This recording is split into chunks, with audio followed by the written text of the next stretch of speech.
Hello everybody, welcome to my YouTube channel again.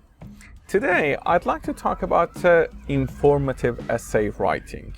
And the weather was nice, that's why I came to a park very close to my home. So I can record it here, and I'm sorry for the background noise, but I hope you like it. But the video is very informative, and this is a kind of research-based essay. So at university or high school, it will help you a lot. Let's get started. As I told you in this video, I'm going to talk about informative essay. How to write an informative essay effectively. If you follow everything in this video, you can write an amazing informative essay for your high school assignment or for your university assignments. Here we have some steps. I'm going to just take you over these steps throughout this video, so stay tuned. First, I'm going to talk about key elements of this kind of essay. Then about pre-writing and planning, how to plan it, how to do the pre-writing stage in your essay, and after that, how you can do some research to collect evidence for this type of essay. Because in this informative essay, you have to do some research. Without it, you won't be able to write a great informative essay. And after that, you're gonna work on drafting. Have to write your first draft and have to work on your first draft. And then, when you write your first draft, you have to develop your language. We're gonna go over a little bit of grammar and also vocabulary, and then revising will be the next step. In the revising section, you may also change some parts of your essay to make it even better. And then you will proofread your essay to edit just some mistakes that you might have made in your essay. Now, let's start with the first step. Key elements of an informative essay. I've listed 6 of them here. The first one, just as I told you, in informative essay, you should include some facts, details, data, evidence to present information about a topic. If you don't have any facts, details, or data, it won't be an informative essay. So it's not possible to write an informative essay in an hour. And then you should work on your thesis statement. Thesis statement introduces the concept or subject. I'm going to talk about it more in the following slides. And then about evidence and facts. They expand upon the topic, they help you develop your topic, and extended definitions, quotations, and other examples that support the information presented in your essay would be supported by evidence and facts. And then you have to work on your grammar and vocabulary. You have to use varied sentence structures to clarify the relationship among ideas, and you have to use precise language and technical vocabulary where appropriate. It's a simple essay writing. It takes time. You have to work on your grammar, you have to revise your grammar and vocabulary.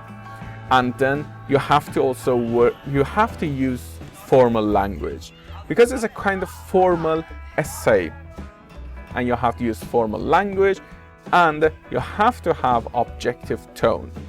And finally, in your conclusion, you have to support the information you have presented. Now, let's move to the next stage of this kind of essay writing, pre-writing and planning. First, you have to write your thesis statement. What is the main idea of your essay? Write a draft of your thesis statement, or we call it also thesis, the sentence that presents the controlling idea of your text. What is your essay? What is your essay about? If I read this sentence, it should give me the main idea of your essay. And then, if you need to compare and contrast the ideas in your essay, record some areas of comparison and contrast that you might use to support your thesis statement. For example, you can just write one person's ideas and another person's ideas, what is common between them, to organize your essay accordingly. And then you have to gather evidence.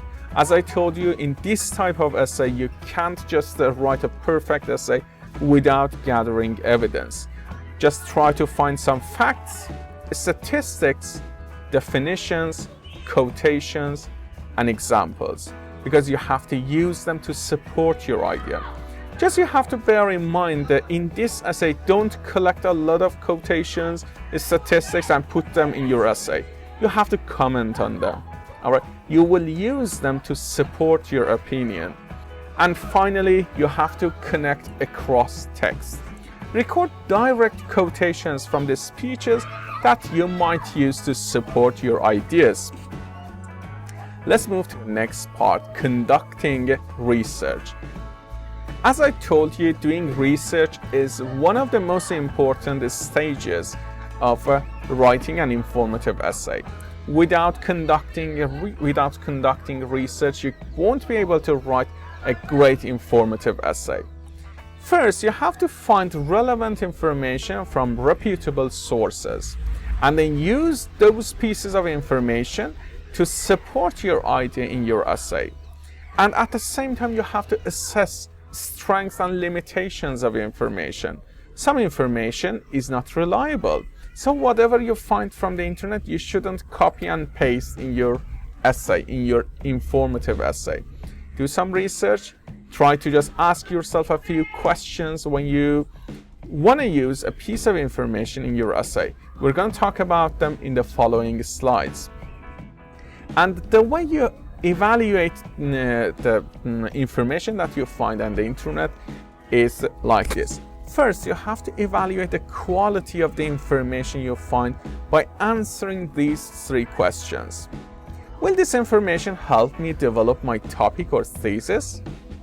Will my audience understand this information, or will I need to provide more background or detail? Is this information current, or is it outdated? You have to answer these questions when you do your research, otherwise your informative essay won't look professional. And you have to pay attention to plagiarism. You should avoid plagiarism. I recorded a video about avoiding plagiarism. If you don't know what it is, please watch that video. It will definitely help you to avoid plagiarism. You can quote, you can paraphrase or cite, but if you do them correctly, you won't have any problems with plagiarism. And next step is drafting. You have to organize your essay. Without organization, you won't be able to write a good informative essay. You should have an introduction paragraph. You should have a body part. In your body part, you can have a few paragraphs, body paragraphs, and you should have a conclusion paragraph. So your essay should have three different parts. So it is not called an essay if you write just a paragraph. In an informative essay, you have the option of adding headings to separate sections that belong together, just in this type of essay. Whether or not you use headings, each section of the text should have a specific purpose. So in your body paragraph, in one body paragraph, let's say, you should talk about one main idea. Now, let's talk about the language development and a little bit of grammar. It will definitely help you to write your sentences perfectly. Some sentence patterns are best suited for simple ideas.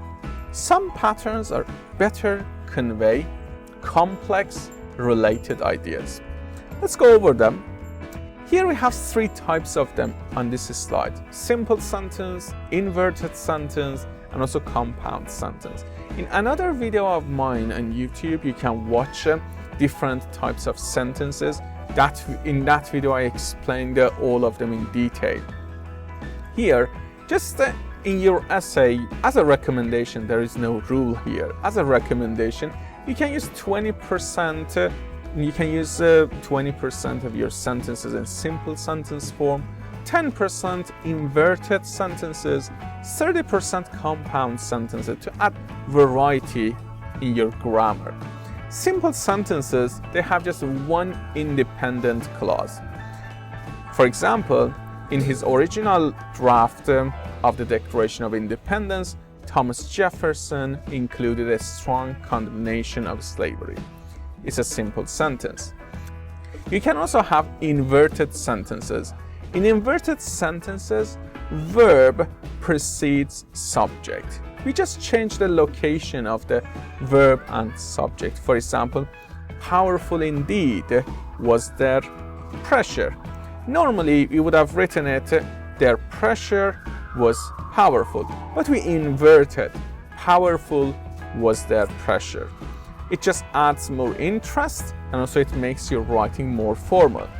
You can also use compound sentences. You have two or more independent clauses. For example, laws can be changed and rights can be gained. So we have two independent clauses here. Now let's look at two more complex structures that you can use in your essay. Complex sentences and compound complex sentences. These two types of sentences are considered advanced, very formal, and they will add a lot of clarity in your writing, in your essay.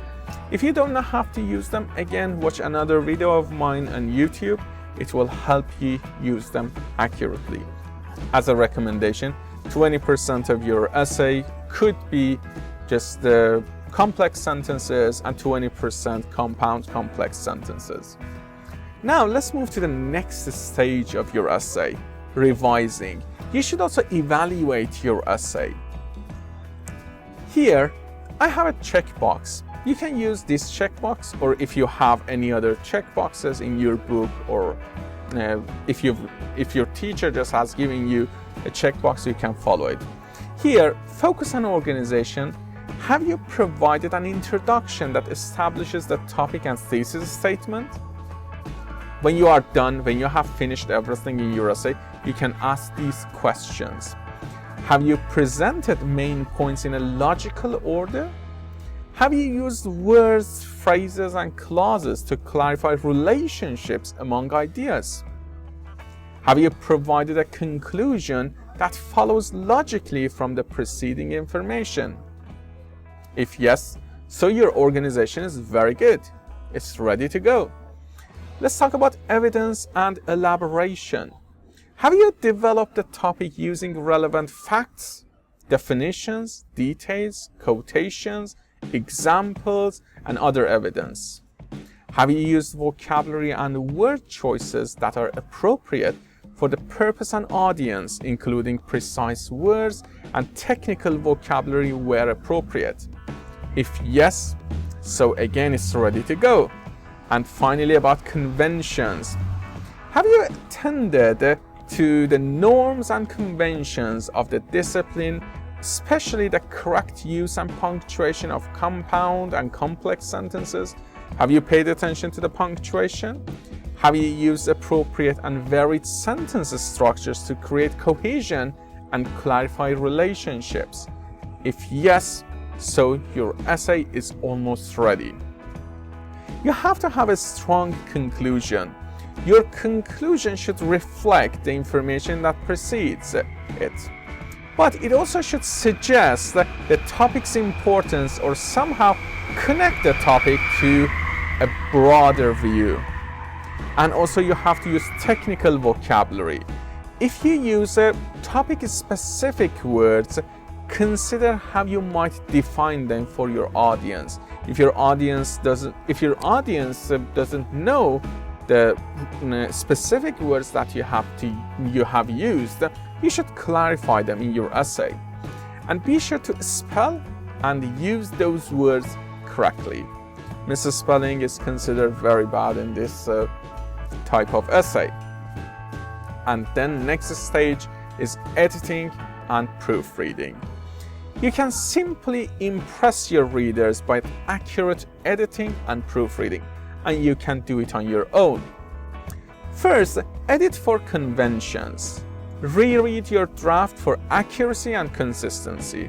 Read it again to see if your sentences are accurate. Have you used the tenses correctly? Do you have the consistency in tenses or structures? Correct errors in grammar and word usage. If you read it for the second time in detail, you might be able to correct yourself. Make sure that you have quoted your sources accurately and indicated your sources. And then proofread for accuracy. Read your draft carefully, looking for errors in spelling and punctuation. If you are including technical vocabulary, use a dictionary to check your spelling. Dictionary is the best way to check your spelling. And that's it. I hope it helps. Thank you so much for watching this video. Again, don't forget to write your comments below. Your comments just encourage me to record more videos. And use these techniques in your essays and share it with your friends. Sharing is caring. Hope to see you again in my YouTube channel. See you. Bye bye.